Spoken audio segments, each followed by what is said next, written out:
Well, hello church. So what we're going to do is we're going to make up a little video so that we hope that you will be as prepared as you possibly can be for when you come to church this Sunday, July the 19th, our first Sunday back to in-person gatherings. And so I want to start out here in the parking lot just to remind you that when you arrive on Sunday morning, and I would arrive at a good time, I think that would be a good thing.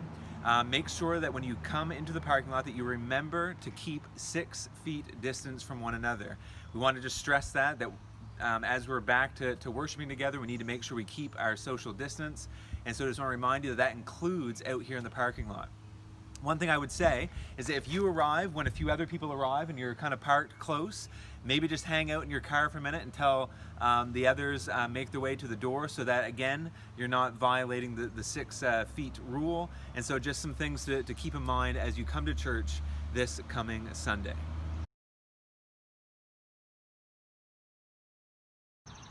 So when you arrive on Sunday morning, you're going to enter through one of 2 entrances.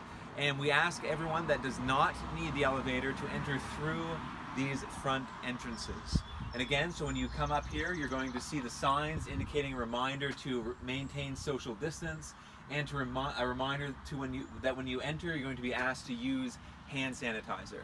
I'll get you a look down here. You will notice that if you arrive and there's some other people here, that this red tape indicates appropriate social distancing. So just a reminder there to always maintain appropriate social distancing. And now we'll enter in.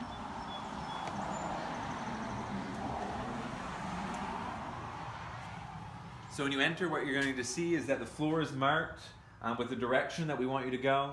You're going to find this table here where you're going to be asked to use hand sanitizer as well as to sign in. We want you to print your name, to sign, as well as to put your phone number, just in case we need to do any contact tracing. And by signing your name, you're indicating that you answer no to these health questions. The standard health questions that we've been exposed to throughout this time. So it should be no surprise. You'll also be reminded to maintain appropriate social distancing. And there's various posters that will remind you of symptoms of COVID-19, things to watch out for. And we would again just remind you that if you are sick, if you are experiencing any of these symptoms, to please stay at home for the safety of everyone. We also have masks here. Masks are not required at this time, but we do have them on hand should that make you feel more comfortable. And if you have your own mask, please feel free to bring that along as well.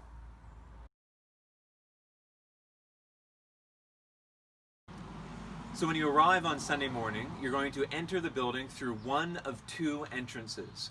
So if you need the elevator, you'll enter through the side door. Other than that, everyone else is going to enter through the front, but if you need the elevator, you will enter through the side door. When you come up here, you'll notice signs indicating a reminder to practice appropriate social distancing, to use hand sanitizer upon entry, and also that this door is only for elevator use only.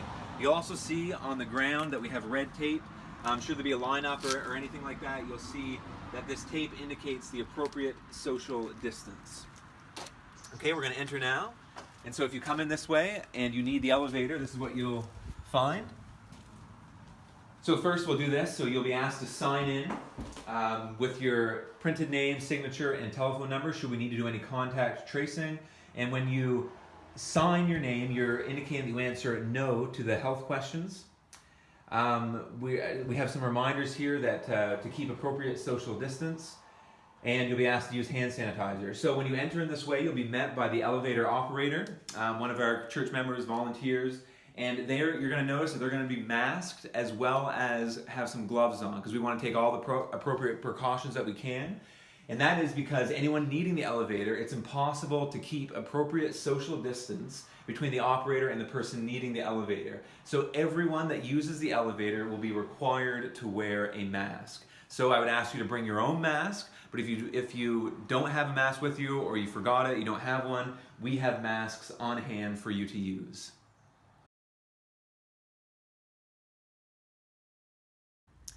So when you enter the building, you're going to notice that we have the floor marked, and so the stairs now are one way. We're going to ask that you enter on one side and that you exit on the other, which we've indicated by arrows, but we've also taken the extra step to also have ropes so that it should be very clear that you're to go up one way and come down the other. We also have, and so the other thing I should mention is that when you come in, the things I've already went over, you'll see on the table, but there also will be someone behind the table keeping their distance with a mask on, just if you have any questions, and also making sure that people sign in and use hand sanitizer on the way in. So let's make our way up into the sanctuary. As you'll do, you'll enter in through this side. Notice we have various signage reminding you to maintain appropriate social distancing. We also have lines on the floor. Should there be more people on the stairs than just yourself, then you'll see that the tape indicates the appropriate social distance. You'll notice that we have rope to avoid any kind of crossover. Again, just trying to take all the precautions that we can for everyone's health and safety. We do want to take this very seriously. And you'll notice that when you come to the top of the stairs, we have a mark here. This is where you're to stop and wait. You'll be met here by the people who will seat you. And so there'll be volunteers up here. They'll have a mask on. Again, just taking those extra precautions. And they are going to seat you from the front to the back. And so what that means, I know it might be hard for us, but we're not going to be able to sit in our usual seats. I know that probably some have sat in the same spot for many, many years. But again, just to keep appropriate social distance, any kind of crossover, people are going to be seated just based on when they arrive, and they'll be seated from the front to the back.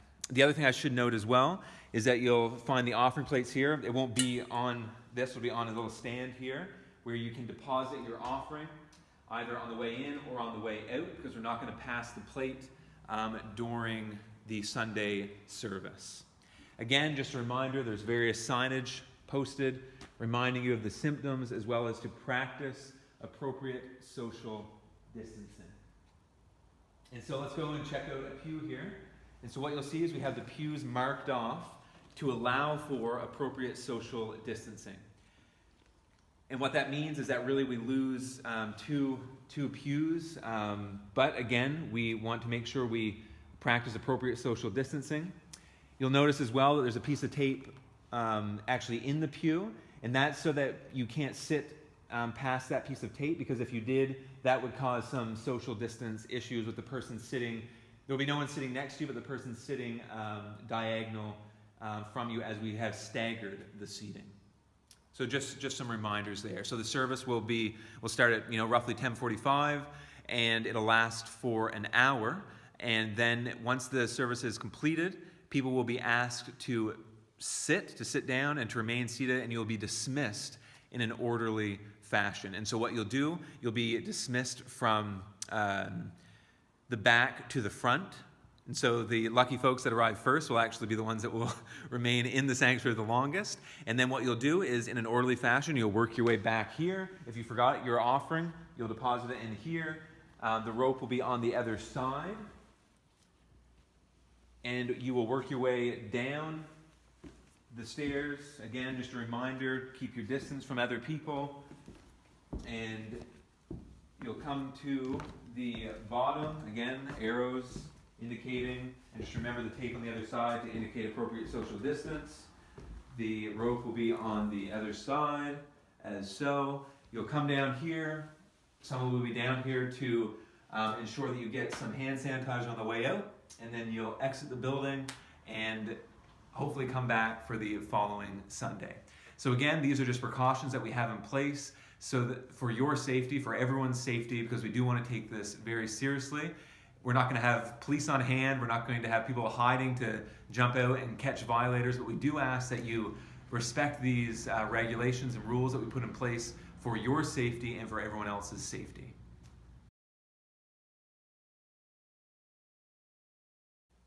So I know that we as a church family love to fellowship together and to enjoy seeing one another, and we generally do that after service with a time with coffee and some sweets. Of course, at this time, we're not going to be able to do that, so I just wanted to offer this as a reminder. And what I would say as well is that we're not going to be able to, shake hands and hug one another or fist bumps or things like that. We'll just ask that you refrain from doing that at this time. just again to keep these regulations in place so that we keep everyone safe.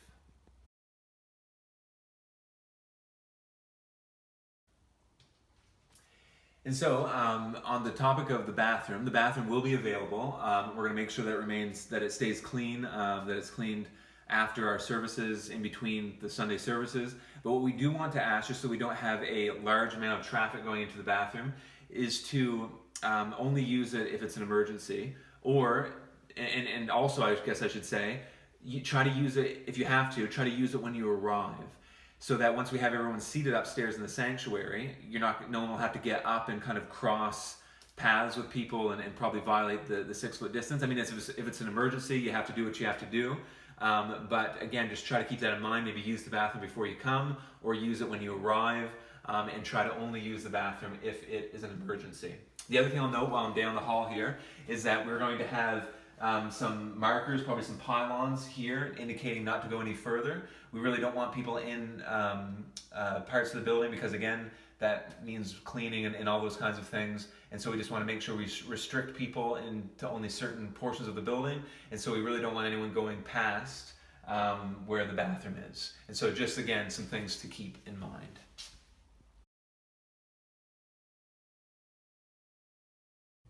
So we hope that you have found this instructional video helpful. Our goal with this is just to have you as prepared as possible for what you're going to experience when you come into worship this first Sunday back on July the 19th. And we hope that it has been helpful for you to know that we have tried to do all that we can to keep you as safe as we can.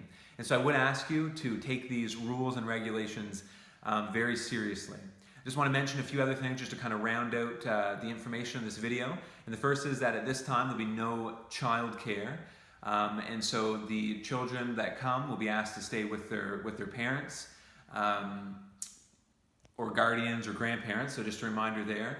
The other thing is that unfortunately there'll be no congregational singing at this time, which of course breaks my heart. I want the congregation to really be the loudest voice on a Sunday morning, and so that we can't sing is certainly difficult, but at this time we're going to refrain from having the congregation sing. There will be music led from the front. The worship team will lead it. They'll be spaced 12 feet apart from the congregation, just to ensure that additional social distance. And so we'd ask you to hum along. We hope that by hearing these songs that you would normally sing along with, that when the time comes that we can sing again, you'll be bursting at the seams to sing out these songs of praise to God. The other thing you'll notice in the sanctuary is that there'll be no books or hymnals or anything like that in the pews. And again, that is just to avoid any kind of touching anything that others could have touched. So those are just some additional reminders to round out the information. And again, I would just reiterate to make sure you take these regulations and rules very seriously, because our goal in this is to keep you safe and to keep all of us as safe as we can. So thank you, and God bless.